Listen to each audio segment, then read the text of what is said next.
because Desmond Llewellyn is no longer with us, we wanted to kind of register his absence. There's now the new Q is John Cleese, but we wanted him to say a line that just, "I never joke about my work," which was the sort of famous line that Desmond Llewellyn said in Goldfinger. And we just thought that that was a nice tribute to him. You must be joking. As I learned from my predecessor, Bond, I never joke about my work.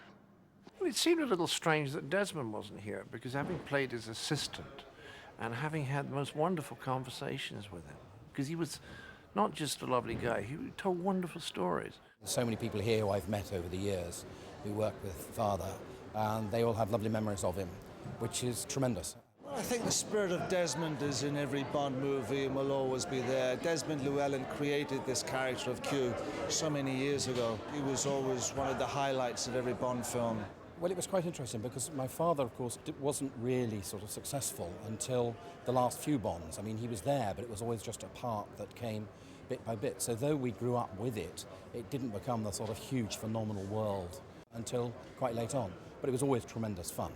Everybody loves the Q scenes. Everybody wants to see what gadgets Bond's going to get and what Q might be up to. When we wrote that new scene, I was very concerned that we didn't just have John Cleese take over and be Desmond Llewellyn.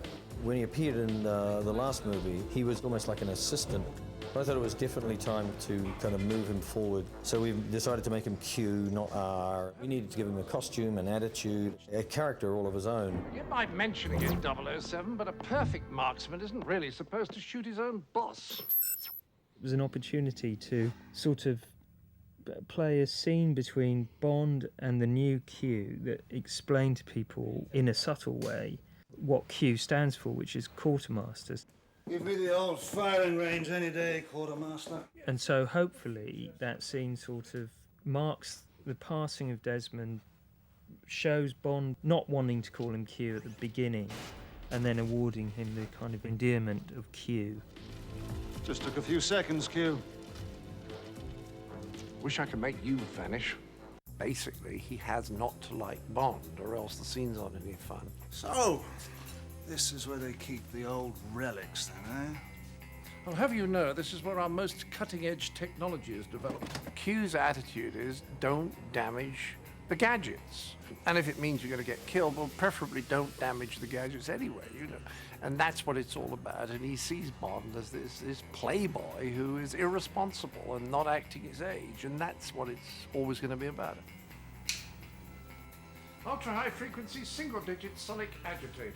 The funny thing about learning gobbledygook is that some bits of it you get very easily, and then there will just be one phrase, like, I couldn't get target seeking shotguns. Plus all the usual refinements, you get to see torpedoes, target seeking shotguns, Whereas the quite difficult bit about tiny cameras on all sides project the image they see onto a light-emitting polymer skin on the opposite side. That was quite simple. Aston Martin call it the Vanquish, we call it the Vanish. This Aston Martin Vanquish is just beautiful. It's a beautiful thing. I have the book and I've looked at how they built it. And I realised for people who are aficionados of cars or technical stuff, they must love it because it's as imaginary as it can get. I despise technology in all its forms. It's exactly like Desmond, and in fact, exactly like Pierce. I can make very, very few things work. Is that flash all right? It's okay, we can't see it going at all. Okay, all right, fine. I've had trouble with ordinary pencils sometimes, and I'm not even talking about propelling pencils. So I'm really extremely badly qualified to play this role, but I got it anyway.